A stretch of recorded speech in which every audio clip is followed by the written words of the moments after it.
Welcome back to Celeb Reel. If you're new here, hit that subscribe because we don't just read headlines. We decode the power plays. Now listen, Jay-Z is heated right now, and honestly, who wouldn't be? A theme in Queens, and I know Nas is a part of this. Queens get the money. Sorry, Jay-Z, we win again. I just had to rub that in. Did I lie? Did I not tell you them crackers was not finna get Jay-Z no damn casino in New York City? Did I not tell y'all that? This man done would have took a loan against his house because they wouldn't even give him a loan to go and put a bid in on the casino because he had the owner of Caesar's Palace and then he had an ex-federal informant and mob ties bitch down there trying to put a bid on a casino to bring it to Broadway. Picture this. You put your billionaire name, your brand, your whole New York legacy behind a massive Times Square casino play. We're talking biggest move on the board energy. You pitch it like the crown jewel of the city, the kind of flex only Hav could pull off. And then the city pulls the plug before it even takes off. No runway, no momentum, just shut down, in public. But here's where it goes from business setback to wait. Is the universe trolling him? Because only days later, Nas, yes, that Nas, the same Nas who dropped Ether and lit Jay up back in the day, suddenly gets the green light on a multi-billion-dollar Queens casino plan. The timing? Way too clean. Way too perfect. And if that wasn't spicy enough, Queens Borough President Donovan Richards basically twisted the knife in front of everybody, bragging like, Queens gets the money. Sorry, Jay-Z, we win again. Yesterday, Wednesday, a state board rejected the Times Square casino bid from Jay-Z in Roc Nation and those companies that I mentioned. Excuse me? That's not shade. That's a full-blown mic drop aimed straight at Hav. So now the streets are buzzing because fans are connecting dots and whispering that this doesn't feel like just politics or just community feedback. They're saying it's giving deja vu from the old war days. Takeover versus Ether, where pride and power were always on the line. With their decision, as they obviously voted against the casino. You know it. We met the standard and then some, and the only one with courage to stand up is the governor and the mayor appointees, and everybody else runs and hides. And people can't help but feel like Nas just caught another win, without even dropping a bar. Here's the breakdown. Jay was backing a massive Caesar's Palace-style casino in Times Square. Billions on the line. A legacy play. A New York owns the world statement. But the community wasn't buying it.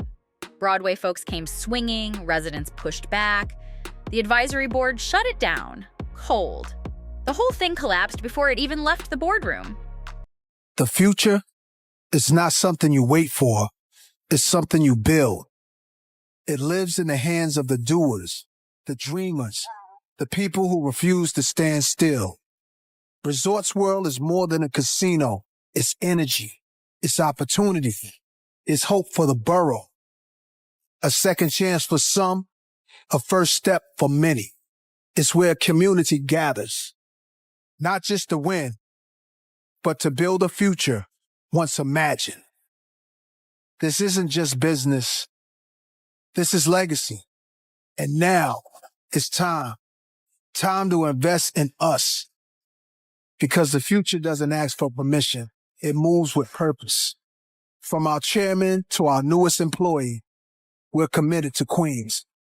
And in Queens, the future is now.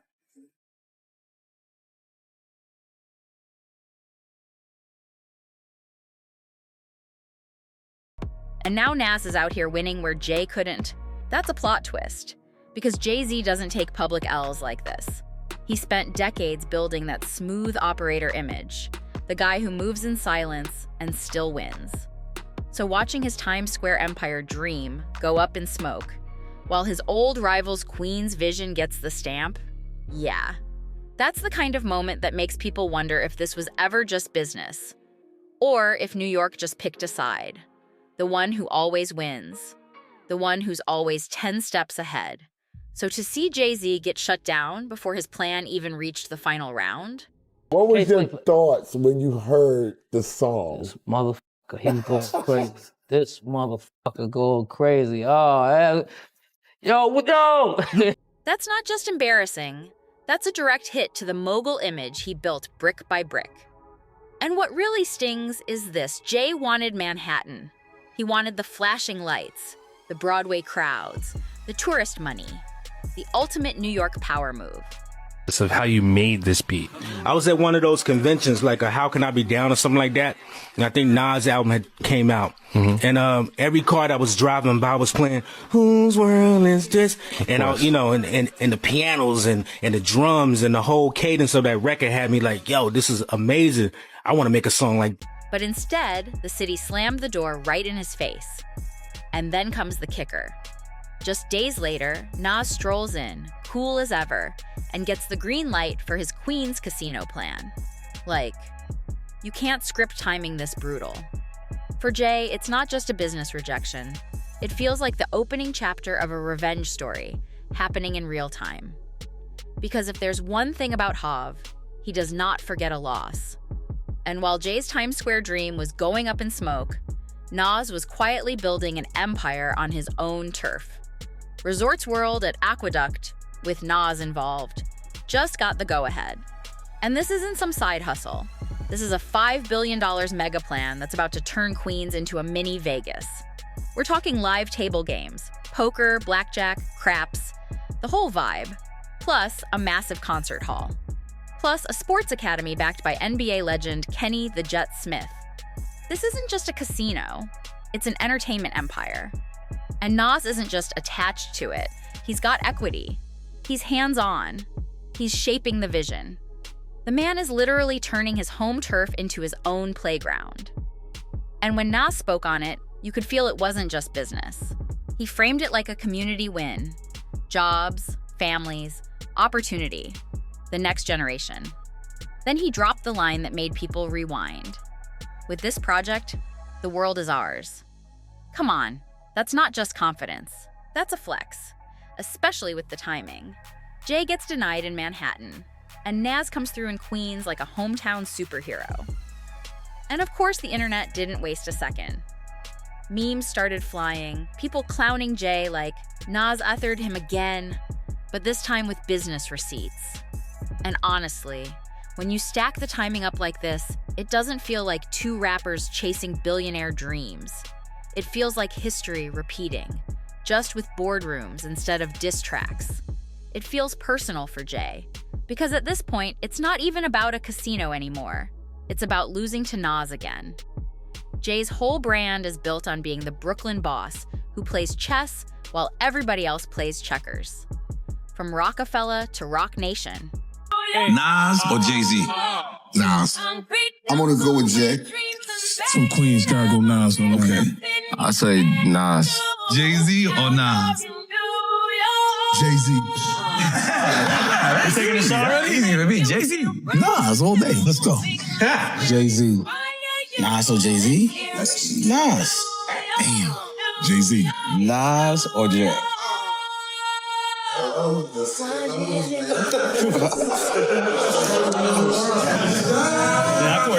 From Marcy to mogul, his image screams strategy, control, dominance.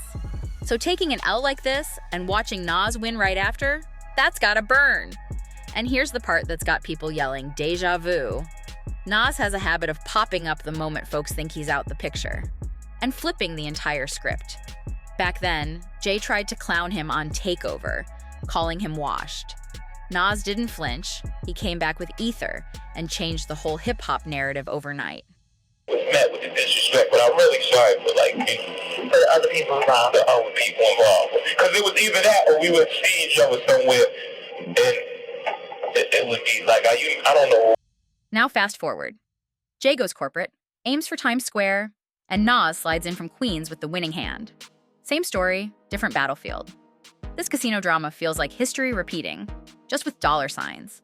Jay lines up the flashy Manhattan empire, thinks he's about to claim the city again.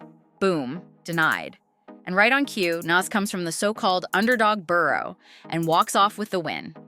You couldn't write a pettier plot twist if you tried. But to understand why this cuts so deep, you've got to rewind to the roots of the feud.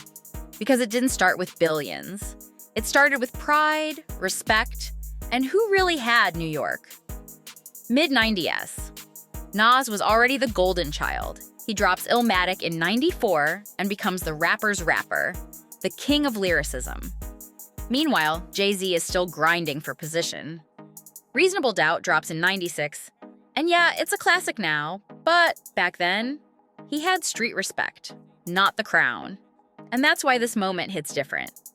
Because in Jay's mind, he didn't just build a business empire, he built a legacy that was supposed to outlast every rivalry. But New York just reminded him, Nas is still part of the story. Then came the moment that lit the fuse. Jay wanted Nas in the Dead Presidents video, but Nas never showed. And instead of letting it go, Jay went ahead and sampled Nas's voice for the hook anyway. Bold move, risky move. And Nas, yeah, he wasn't feeling that. That one decision planted a seed that never really died.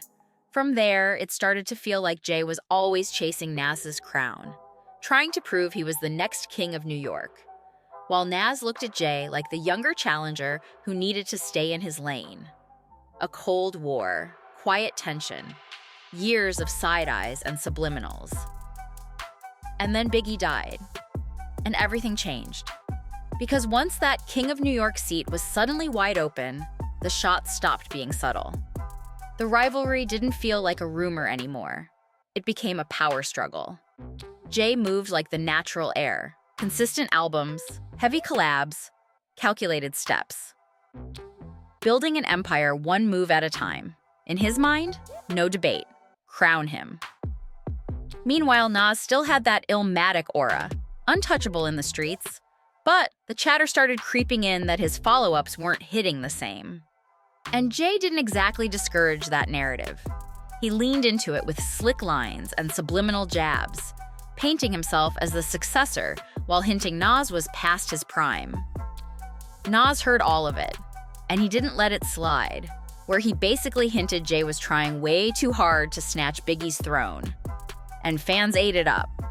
The city split in half overnight. Brooklyn versus Queens. Jay-Z, the hustler turned mogul, versus Nas, the poetic prophet from the projects. This wasn't just rap anymore. It was New York's legacy on the line. Then came 2001, the year everything detonated. Jay finally said, forget the subliminals, and went straight for the jugular. He performed Takeover at Summer Jam and called Nas out by name. One classic, your career's done, all of that. For a moment, it looked like Jay had won right there on that stage. But Nas wasn't going out like that. He came back with Ether. And it wasn't just a response, it was a demolition. Bar by bar, line by line, he flipped the entire narrative and reminded the world why his name is etched into New York history. That record hit so hard it changed the culture. Ether became slang for getting destroyed. And now fast forward to today. This casino loss feels like ether in boardroom form. The parallels are too clean. Jay moves like Times Square is already his, and then boom, Nas slides in and wins in Queens. Again. Same movie, different set. And just like back then, Jay didn't take the first L quietly. He fired back with Super Ugly. But that's when things got messy, because instead of keeping it lyrical, he went straight for the throat, bragging about sleeping with the mother of Nas' daughter. Yeah, Jay really thought that was gonna score points. But it backfired hard. Fans weren't impressed. Critics weren't impressed. The whole thing felt like he crossed a line just to win. And the moment that sealed it, even Jay's own mom checked him. She had him call into Hot 97 and apologize on air. When your mama tells you to clean it up, you already know you went too far. That's when the energy shifted. People stopped seeing Jay as the smooth, untouchable mogul and started viewing him as the aggressor, while Nas looked like the one who took the hits and still stood tall. And that's the exact same vibe people are getting right now. Jay takes another public L, and Nas quietly stacks another win. That's why this rivalry never really dies. Every time Jay tries to bury Nas somehow flips it and makes Jay look out of touch. Like power can buy everything except legacy. But here's the wild part. As ugly as it got, it didn't last forever. A few years later, After all the smoke and all the diss tracks, Jay-Z and Nas actually squashed the beef. And it wasn't some silent backroom deal either. Nope, they did it live, on stage, in front of the whole world. Jay is headlining his I Declare War concert. Everybody thinks he's about to come out swinging, maybe restart old beefs, maybe light somebody up. Instead, he shocks the entire arena and brings out Nas. The second Nas steps on that stage, the crowd loses it. Two men who once tried to end each other's careers are suddenly side by side, shaking hands, performing together like the war never happened. It wasn't just music, it was history. And after that, it wasn't just peace. It turned into business too. Collaborations, same circles, same rooms, like watching two kings call a truce on the battlefield. But here's the thing. A truce doesn't kill competition. That tension never fully disappeared. It just went quiet. It simmered under the surface while both men built their empires in their own lanes. So now fast forward to this casino situation blowing up, and people are saying it feels like that old truce just expired. The gloves aren't fully off, but the energy? It's shifting. And the part nobody's talking about enough is this. It's not just Nas versus Jay anymore. It's Queens versus Brooklyn all over again. Because if you know New York hip-hop history, you know what those boroughs represent. Brooklyn is big stage power, spotlight, luxury, dominance. Jay, Biggie, that we run the city energy. Queens is different. Underdog grit, lyric legacy, home turf pride. The borough that doesn't beg for the crown, it takes it. Meanwhile, Queens has always been the gritty underdog, the borough that breeds fighters and storytellers, legends, street poets, survivors, and of course, Nas.